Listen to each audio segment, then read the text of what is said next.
जय हिंद, जय भारत। बात करते हैं चैप्टर 7 के पार्ट 4 में रदरफोर्ड के एटॉमिक मॉडल की ड्रॉबैक्स या लिमिटेशन की। रदरफोर्ड की लिमिटेशन क्या थी? रदरफोर्ड एक्सप्लेन नहीं कर पाया था दो चीजों को, एक तो स्टेबिलिटी ऑफ एन एटम और दूसरा है electronic structure of an atom. Stability और इलेक्ट्रॉनिक स्ट्रक्चर, इन दो चीजों को रदरफोर्ड एक्सप्लेन नहीं कर पाया था। कैसे एक्सप्लेन नहीं कर पाया था, इस बारे में बात कर लेते हैं। ने क्या बताया था? ये था अपना न्यूक्लियस, इलेक्ट्रॉन रहते हैं इसमें, सॉरी प्रोटॉन। उसने बताया था इलेक्ट्रॉन इसके बाहर घूमते रहते हैं, यही बताया था। अब इलेक्ट्रॉन जब इसके बाहर घूमते रहते हैं तो आपको पता है कोई घूमती हुई चीज क्या करेगी? अपनी एनर्जी धीरे धीरे कम करेगी। धीरे धीरे कम करेगी तो ये घूमता हुआ इलेक्ट्रॉन क्या करेगा? धीरे धीरे इस प्रोटॉन के पास आकर एक टाइम ऐसा आएगा जब इस प्रोटॉन में मिल जाएगा इलेक्ट्रॉन, तो ये प्लस और माइनस मिलकर क्या हो जाएंगे? आपस में खत्म हो जाएंगे। जब प्लस और माइनस मिलकर खत्म हो जाएंगे तो इसका मतलब एटम खत्म हो जाएगा। तो ये एटम की स्टेबिलिटी को एक्सप्लेन नहीं कर पाया था, एटम की स्टेबिलिटी को एक्सप्लेन नहीं कर पाया था। दूसरा था स्ट्रक्चर को एक्सप्लेन नहीं कर पाया था। स्ट्रक्चर का मतलब उसने ये नहीं बताया था कि इस न्यूक्लियस के बाहर जो ये इलेक्ट्रॉन घूमते हैं, ये इस पहली ऑर्बिट में कितने घूमते हैं, दूसरी ऑर्बिट में कितने घूमते हैं, ये भी उसने एक्सप्लेन नहीं किया था। ये इसकी दो कमियां थी, ठीक है। इसके बाद आया था नया scientist Niels Bohr. Niels Bohr ने दिया था अपना एटॉमिक मॉडल। नील्स बोर के अकॉर्डिंग क्या पॉइंट थे उसके अपन बात करते हैं। पहला पॉइंट, नील्स बोर ने भी वही बात की थी कि न्यूक्लियस सेंटर पे प्रेजेंट होता है, रदरफोर्ड वाली बात, और उसमें पॉजिटिव चार्ज या प्रोटॉन प्रेजेंट होते हैं, ये रदरफोर्ड ने कहा था। दूसरी बात, the electron revolves around the nucleus, इसने भी कहा था कि न्यूक्लियस के अराउंड इलेक्ट्रॉन घूमते रहते हैं। लेकिन इसने क्या कह दिया? With definite radius and definite energy, एक निश्चित रेडियस और एनर्जी के साथ घूमते हैं, और उनको नाम क्या दे दिया इसने? ऑर्बिट या एनर्जी लेवल, ठीक है।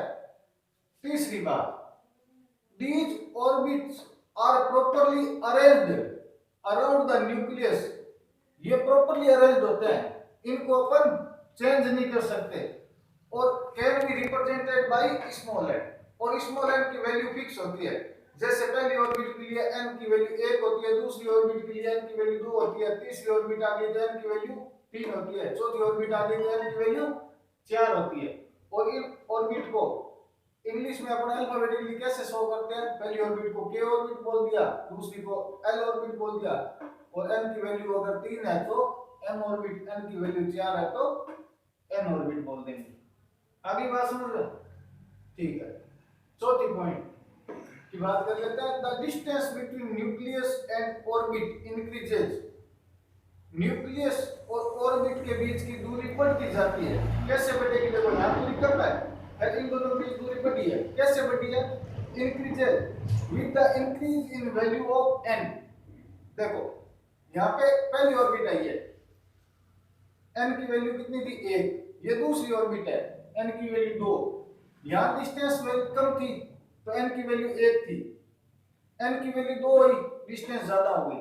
क्या कह रहा है? जैसे जैसे n की वैल्यू बढ़ेगी वैसे वैसे इनके बीच की डिस्टेंस बढ़ती जाएगी, और वैसे वैसे एनर्जी लेवल भी बढ़ता जाएगा। क्या कह रहा है? Energy of orbit also increases, ठीक है।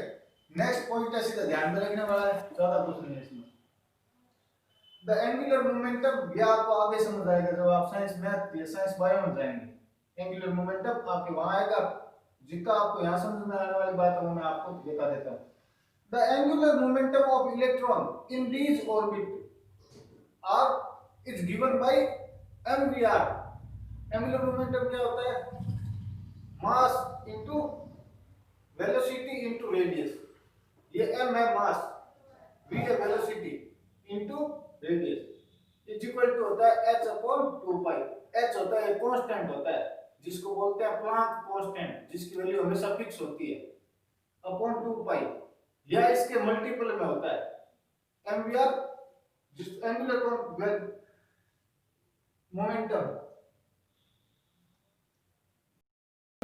किसके इक्वल होता है हमेशा h/2 पाई। h होता है प्लैंक कांस्टेंट जो हमेशा नियत रहता है। एंगुलर मोमेंटम क्या होता है आपने 9th क्लास में पढ़ा होगा। मोमेंटम मोमेंटम क्या था मास इनटू वेलोसिटी। एंगुलर मोमेंटम होता था जब कोई चीज सर्कुलर पाथ में मूव करती है। जैसे ये सर्कुलर पाथ है ना, इलेक्ट्रॉन क्या करते हैं सर्कुलर पाथ में मूव करते हैं, तो यहाँ जो मोमेंटम हो जाता है वो क्या हो जाता है एंगुलर मोमेंटम हो जाता है। हो गई बात इसकी।